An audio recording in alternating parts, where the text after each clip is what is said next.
Alors, vous le savez, on est dans une cascade de mauvaises nouvelles, des disparitions, une après l'autre, de jeunes filles. Là. Puis, on pourrait lire Photopolis, qui est ici, pas loin, là. Puis dans les pages centrales, à chaque semaine, on a les disparus. Et combien de jeunes filles de Laval, combien de jeunes filles qui ont à peine 14 ans. C'est épouvantable. Là. Le père à qui on a parlé tout à l'heure, la jeune fille, n'avait que 14 ans. Évidemment, vous allez voir des photos d'elle circuler et de d'autres qui sont disparus. Et j'en profite pour vous représenter, tiens, tout de suite, la couverture du livre ici, qu'on a parlé juste avant la pause. Annabelle Boyer, Relations sous emprise, comment s'en libérer sur le plan personnel et professionnel, parce que ça peut arriver à job aussi, ces affaires-là. Mais là, on parle surtout d'un contexte particulier de jeunes qui disparaissent. Madame Boyer, bonjour. Bonjour. Bonjour, merci d'être avec nous.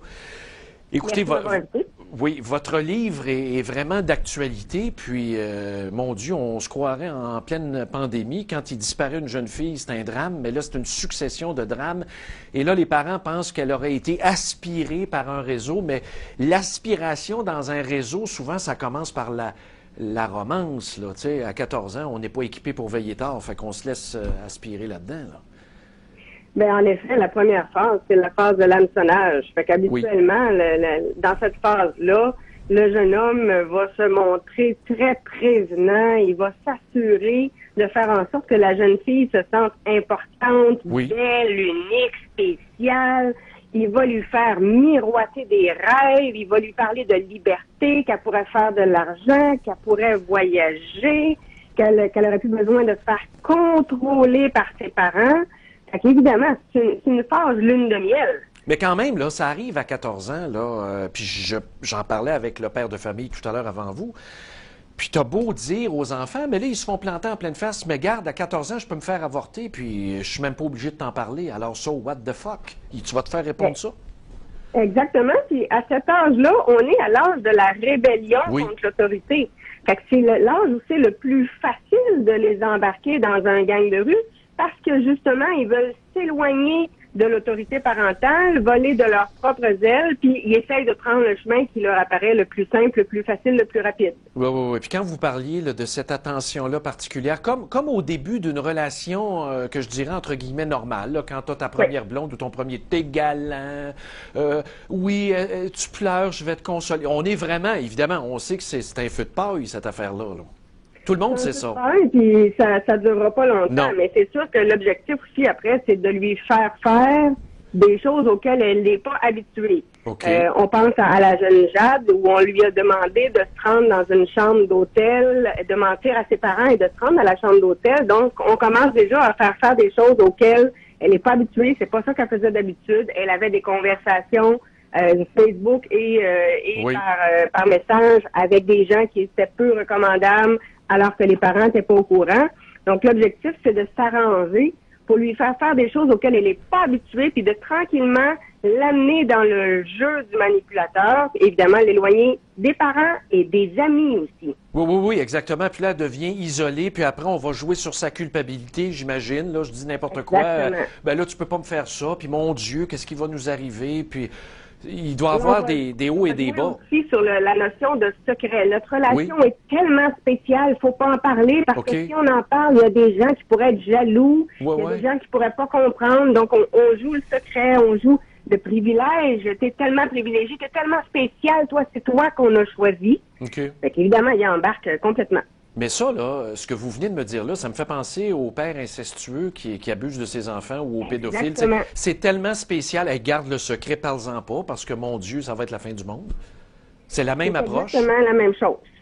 Mais c'est épouvantable. Et là, à un moment donné, on tombe quoi, là? Quand le jeune, là, ou la jeune fille, là, qui bascule à un moment donné, là, qui se ramasse dans les vidéos de Snoop Dogg, là, tu sais, à servir de femme-objet, là, il n'y a qu'un pas, là. Je veux dire, à un moment donné, là, comment tu fais pour reculer, là? Puis c'est très difficile quand on a commencé à embarquer dans l'engrenage de dire tout d'un coup, ben je veux plus. Ouais. Parce que justement, on a pris le chemin. Hein. C'est le principe de la grenouille dans l'eau chaude. Si on avait mis la grenouille dans l'eau bouillante, tout de suite, elle serait sortie. Mais le problème, c'est que l'eau se réchauffe tranquillement, puis la grenouille qui est dans le chaudron ne se rend pas compte que l'eau se réchauffe. Puis à un moment donné, quand elle s'en rend compte, il est trop tard.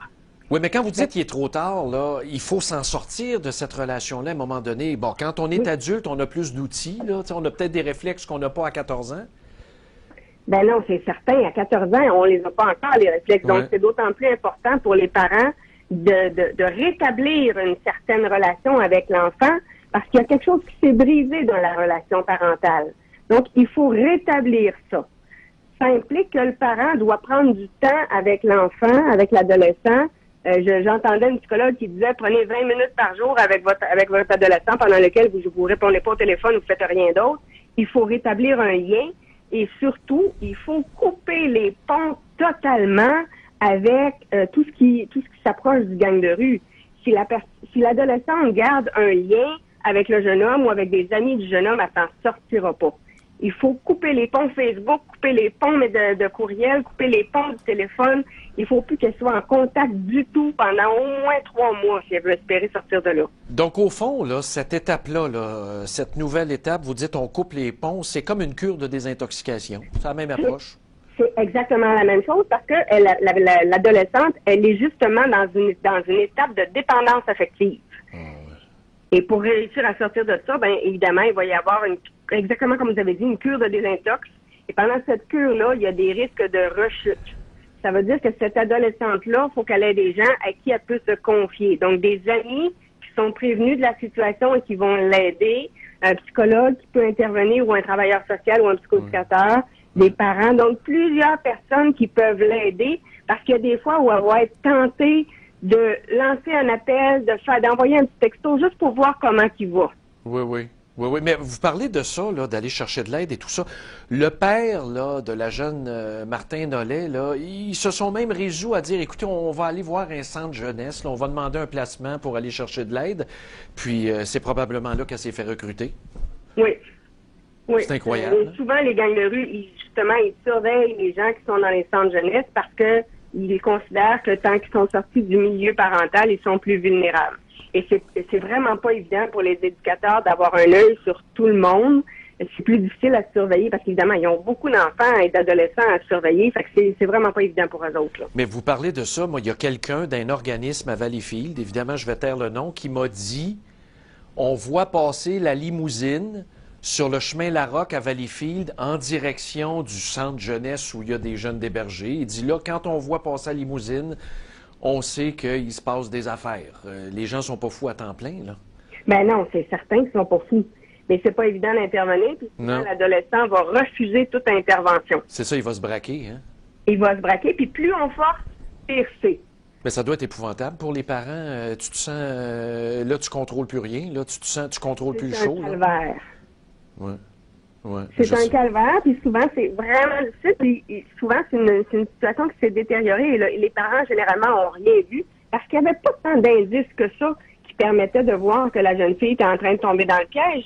Parce qu'évidemment, le manipulateur, lui, s'est arrangé pour convaincre la jeune fille de ne rien dévoiler puis de tout cacher. Mais le père me disait, par contre, tout à l'heure, vous avez raison, c'était très peu perceptible, mais il dit à un moment donné, elle avait un comportement qui était beaucoup plus vieille un comportement plus vieux que son âge. Tu sais, c'était plus la même fille. Tu sais, des fois, un tatou de plus, un bijou bizarre, il y a des indices, mais quand on est dans le feu de l'action, on le voit pas tout le temps comme parent, là, dans le train-train quotidien, là.